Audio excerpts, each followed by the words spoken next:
Bonsoir, heureux d'être parmi vous ce soir. Merci à Le Bon Coin de nous accueillir, Elasticsearch, d'avoir organisé cet événement. Je suis Bader Bendifala, développeur web back-end, principalement chez Vestiaire Collective. Et je vais vous parler ce soir de Percolator dans la direction opposée. Voilà, notre plan en fait ce soir, c'est on va parler déjà de ce que c'est qu'un Percolator, sa définition, sa mise en œuvre, quelques cas d'utilisation du Percolator. Un sujet assez intéressant au niveau des performances de l'optimisation, surtout au niveau du CPU, parce que en fait, c'est une technologie qui consomme énormément de processeurs. Et puis, pour finir, la mise en œuvre chez Vestiaire Collective. Percolate Query, qu'est-ce que c'est? La Percolate Query, c'est une fonctionnalité qui est apparue très tôt dans Elastic. En fait, ça existe depuis 2011, depuis la version 0.15. Mais c'est une recherche inversée, c'est dans le sens contraire. En fait, les requêtes, dans le cas de Percolate Query, elles sont enregistrées dans l'index comme des documents. Et c'est les documents en fait, qui vont venir après être utilisés en guise de requête, de recherche. La Percolate Query, justement. Comment ça marche? En fait, lors de l'enregistrement de la requête dans Elasticsearch, celle-ci elle est placée in memory. C'est pas vraiment la requête qu'on est en train d'enregistrer. De toute façon, on est en train d'enregistrer un document. Le document il va être chargé en mémoire. Quand on enregistre une requête, elle sera aussi chargée en mémoire. Après, derrière, quand on va envoyer le document pour qu'il soit percolé sur Elasticsearch, celui-ci il sera placé temporairement dans un mini-index et la requête qui est en mémoire va être chargée. Il y a une opération de search qui va être effectuée sur un mini-index plutôt que sur un index total. Donc c'est une petite opération de search qui va être répétée autant de fois en fait, qu'il y aura des percolate queries dans notre index. Et puis ce sont les requêtes en fait, qui sont envoyées en guise de résultat, parce que c'est les documents en fait, qui sont dans notre index. La mise en œuvre. Par exemple, ici, on va reprendre en fait, l'exemple classique de la création d'un search. Donc, pour le search, on va mettre une structure, les settings d'un index. Ici, on va plus se concentrer en fait, sur les attributs en fait, de notre document. On a un name, une description et une catégorie. Après, on va certainement insérer des documents, toujours avec le name, description, catégorie. Et on va effectuer des recherches classiques avec du match, boolean query, avec du match et du term. Dans le cas du percolator, le mapping il va toujours en fait contenir les mêmes attributs en fait qu'on avait pour une requête classique, c'est-à-dire le name, description, catégorie. Ici, j'ai rajouté un user en fait pour pouvoir en fait filtrer pour pouvoir le réutiliser après. Mais la requête qui sera enregistrée en fait, c'est un nouveau type. Donc le field il s'appelle query et le type c'est percolator. Donc on a fait la création du percolator dans cette définition-là. Et quand on va indexer, contrairement aux documents classiques, ce qu'on va indexer, on va indexer des requêtes Elasticsearch. Donc on a un user 1 et on a une query qui va faire du match sur la description avec duplex, parce que ici c'est des annonces immobilières. Percolate query avec appartement, ou encore un cas un petit peu complexe, on a mis en fait la même requête sur laquelle on a filtré tout à l'heure avec catégorie, avec description, avec une boolean query, on les a mis directement dans le percolator, mais c'est tout à fait possible de le faire, puisqu'on peut enregistrer des queries dans le percolator de toute façon. Quand on va faire la percolate query, quand on va percoler maintenant, essayer de récupérer les résultats, ce qu'on va, le mot-clé en fait, qui nous intéresse ici, c'est le mot-clé percolate. On va faire du percolate, on va lui dire sur quoi percoler. On l'a appelé query dans notre définition. Et on va envoyer un document avec le name, la description, la catégorie. Et donc celui-ci il sera placé en mémoire dans un mini-index. La requête elle sera extraite depuis notre index de percolation. Et il y aura une opération de percolate query, de percolation qui sera exécutée et qui va renvoyer le document initial qui comporte la requête si ça matche ce document-là. Il est tout à fait possible après de faire du highlight. Le highlight, en fait, c'est une fonctionnalité de debug, principalement, qui va permettre de savoir en fait, comment la percolation a été faite par rapport au field que nous avons choisi. Par exemple, ici, on est en train de faire de la percolation sur la description. On est en train de rechercher le mot-clé appartement. Au document de résultats, il y aura en fait une partie highlight qui sera rajoutée dans laquelle en fait, il y aura une emphase qui va dire en fait, qui va nous indiquer exactement ce qui a été matché en fait, dans cette requête-là.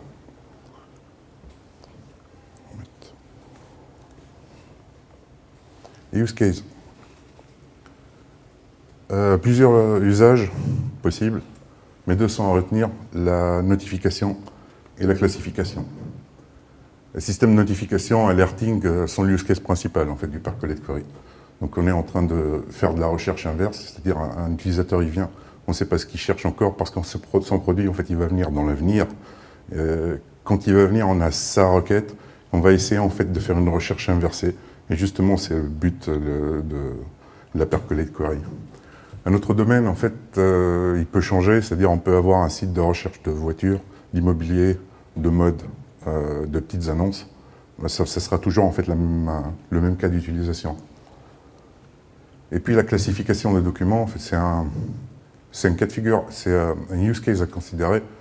Par exemple, ici, on va parler en fait, de la possibilité d'accoler des tags de pertinence à plusieurs types de documents, par exemple des emails, des articles de blog ou autres. Dans notre index de percolation, on peut enregistrer les règles d'attribution de tags en tant que Percolate Queries et derrière exécuter des agrégations pour essayer de déterminer la pertinence en fait, de l'application de certains tags aux documents qu'on est en train de percoler. Par exemple, dans l'exemple ici, après la percolation, on peut voir en fait, qu'on a trouvé un count de documents pour sport, pour football féminin. Et on peut, de cette manière-là, peut-être par rapport à certains documents qu'on est en train de percoler, dire que l'agrégation qui a le plus de résultats correspond plus à ce que représente le document peut lui être attribué en tant que tag. Les performances, l'optimisation, surtout attention CPU. Percolator est très coûteux en termes de mémoire, mais surtout en processeur. L'augmentation de consommation des ressources est proportionnelle au nombre de Percolate Queries qui sont enregistrés dans l'index, mais aussi au nombre de opérations de percolation qui sont exécutées aussi sur cet index-là. Donc ça va dans les deux sens. Il y a des requêtes qui seront exécutées, plus beaucoup d'opérations qui vont charger des mini-index à chaque fois. Ce qui va faire en sorte en fait, que l'augmentation des ressources elle sera augmentée.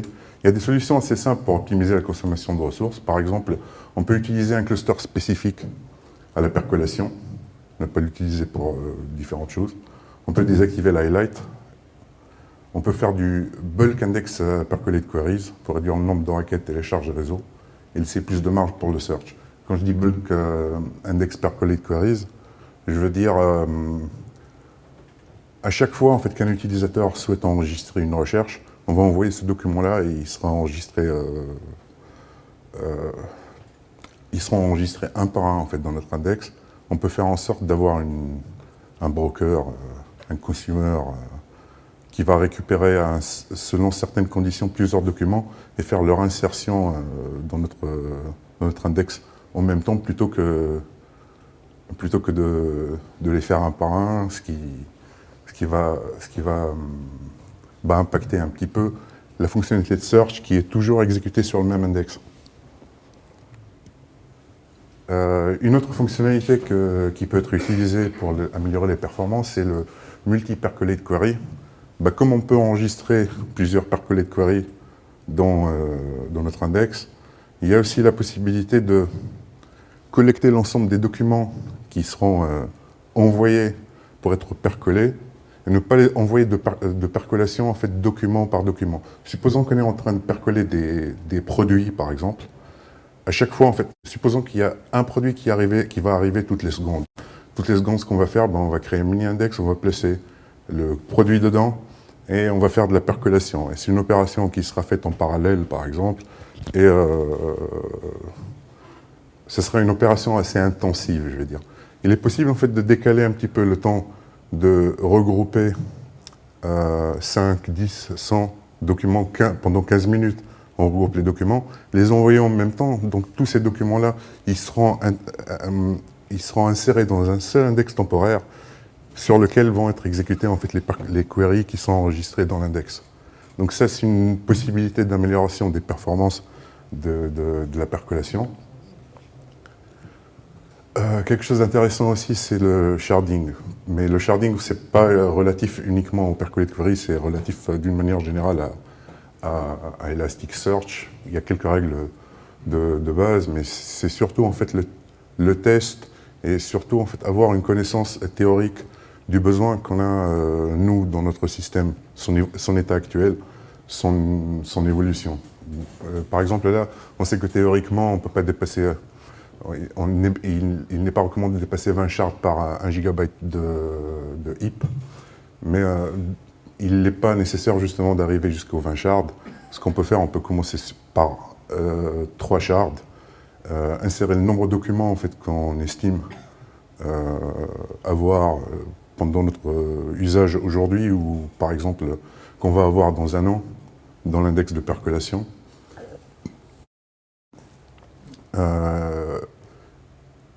Créer un ensemble de requêtes qui peuvent être exécutées pendant une journée, par exemple, pendant 2 jours, et faire en fait des tests en parallèle et voir en fait la manière avec laquelle le cluster y répond.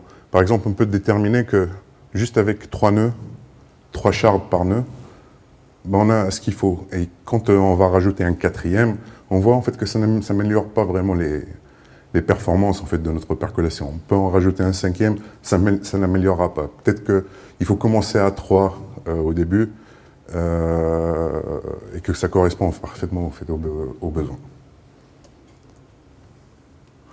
Le filtering. Tout à l'heure, dans un exemple qui a été mis du percolateur, il y a eu en fait un filtering qui a été fait sur la catégorie. La catégorie a été ajoutée directement dans le percolator. Et un tel usage, il va ralentir un petit peu l'utilisation, il va ralentir l'exécution de la requête.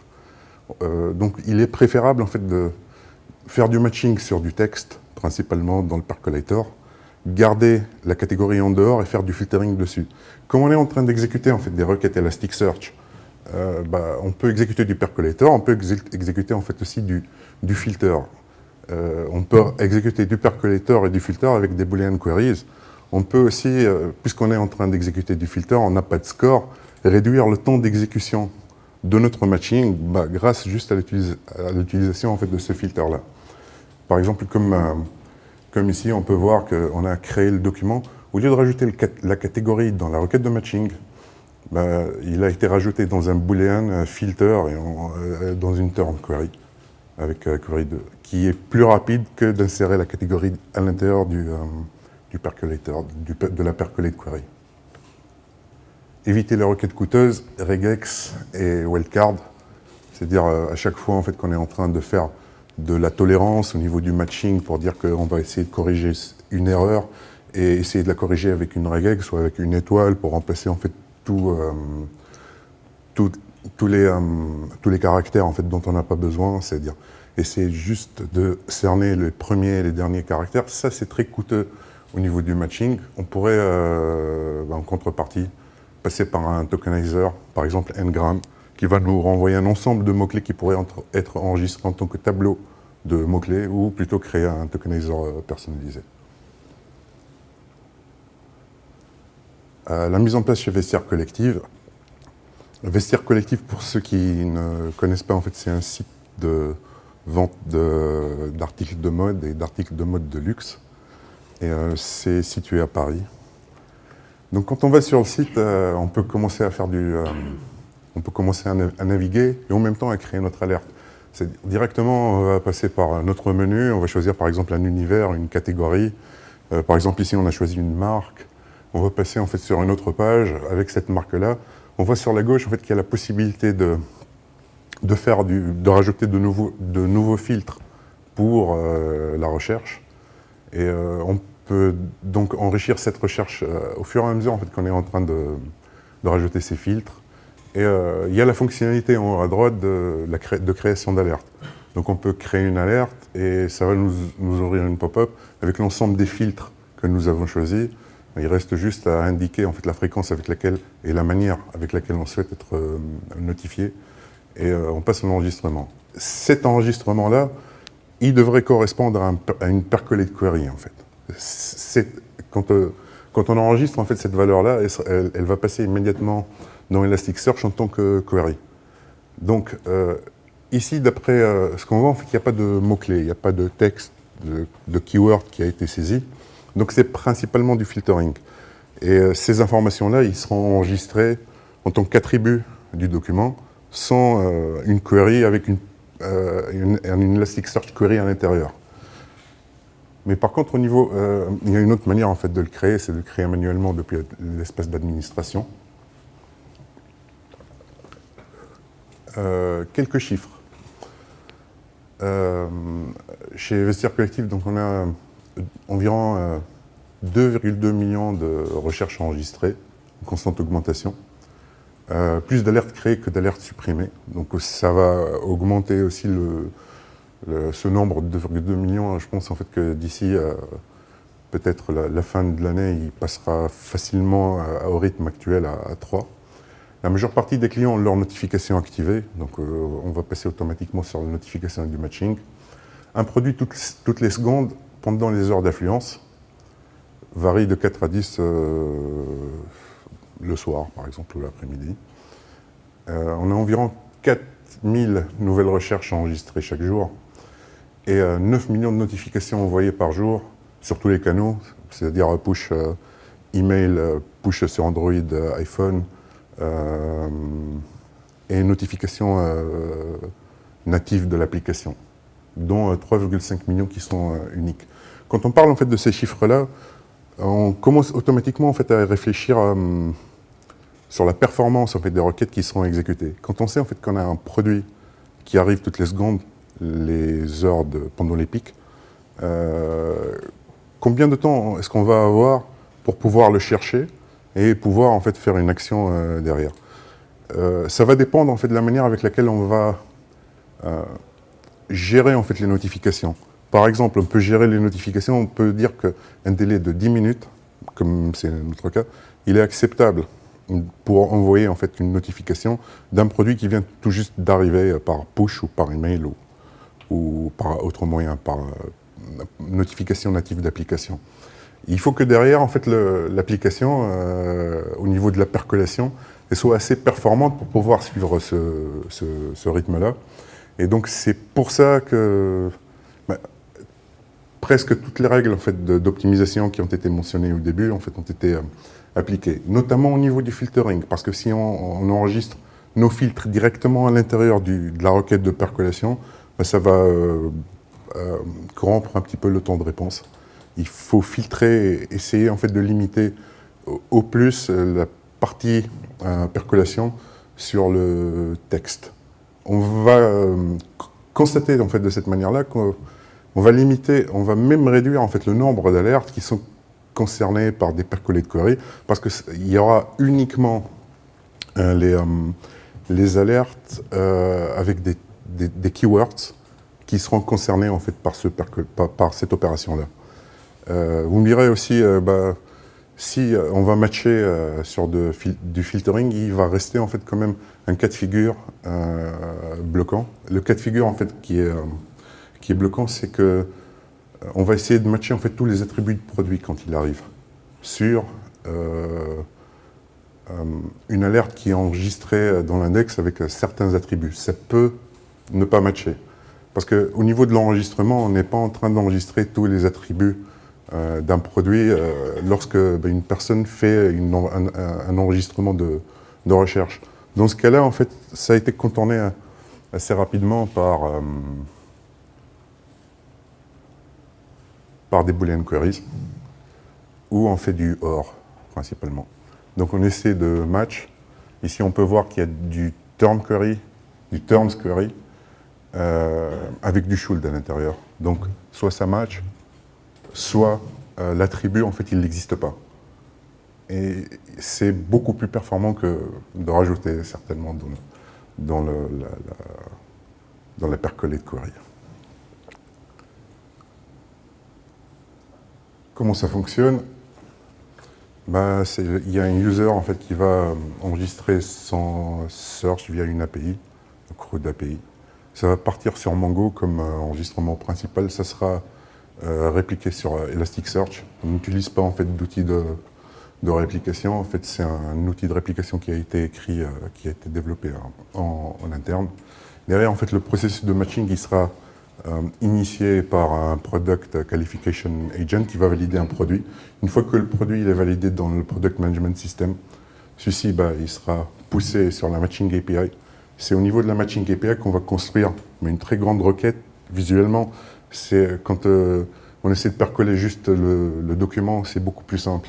Mais c'est beaucoup plus lent, surtout quand le document il contient énormément d'attributs et que la requête qui est enregistrée dans l'Elasticsearch contient aussi beaucoup de checks, beaucoup de filtres, beaucoup d'opérations dans cette Boolean queries. Donc c'est à ce niveau-là en fait que quand on fait du match product, ce match product-là, il va créer une requête assez conséquente parce qu'il y a beaucoup de filtres et beaucoup de conditions dedans, surtout au niveau des prix, ou au niveau de l'existence ou de pas l'existence de certains attributs. Et puis ça va faire de la percolation uniquement dans le cas où on a des keywords. Tous les résultats de matching derrière, ils vont passer par un grouping processor, puis vont être passés au broker, qui seront consommés derrière par un notification system pour être envoyés par différents biais aux utilisateurs. On fait l'usage pour l'alphabet latin en fait, d'analyzer, parce que celui-ci il est applicable uniquement, on l'utilise au niveau de l'alphabet latin. On a des pays, par exemple on a la Corée, sur laquelle on n'utilise pas en fait, ce genre de tokenizer, on fait du matching direct. Et pour l'alphabet latin, on a rajouté un petit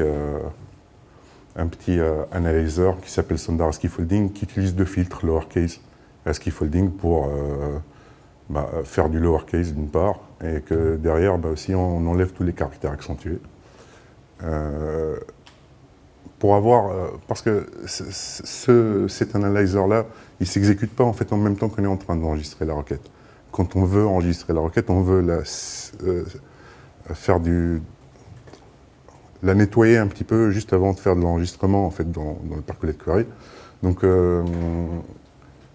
il y aura un appel d'analyzer au début avec les keywords saisis par l'utilisateur, et puis ce résultat-là, il sera utilisé pour être mis dans le corps de la requête, on va dire, dans la match query. Donc il y a un call pour la transformation et un call pour l'enregistrement pour toutes les alertes qui sont dans une langue avec de l'alphabet latin, on va dire. Et derrière, il y a une utilisation de Whitespace Analyzer lors de la percolation. Les opérations Whitespace sont enregistrées dans le percolateur lui-même pour qu'elles soient exécutées au moment du matching. Dernière chose qui fait en fait en sorte que ça améliore en fait d'une manière générale l'exécution en fait du matching et des notifications, c'est les attributs de notification. Parce qu'on a parlé en fait d'attributs de produits sur lesquels on est en train de matcher. On a aussi parlé de percolation, donc on a la requête percolate sur laquelle on va exécuter, avec laquelle on va comparer en fait des documents qui vont arriver. Mais il y a d'autres attributs qui sont utilisés juste dans le but de notification. Ces attributs-là, en fait, ils sont enregistrés, ils sont créés dans le document lui-même de percolation, mais avec du type object et avec des enabled et égal à false, donc ils ne sont pas indexés, ils ne vont pas augmenter la taille de l'index. Et par exemple, on peut avoir des liens vers les pages de recherche, des images miniatures, des titres d'affichage, il y a énormément d'informations qui sont dans ce sens-là, qui vont nous permettre après de ne pas aller chercher ces données-là dans d'autres entrepôts de données, dans d'autres bases de données, pour pouvoir servir justement la requête à l'utilisateur.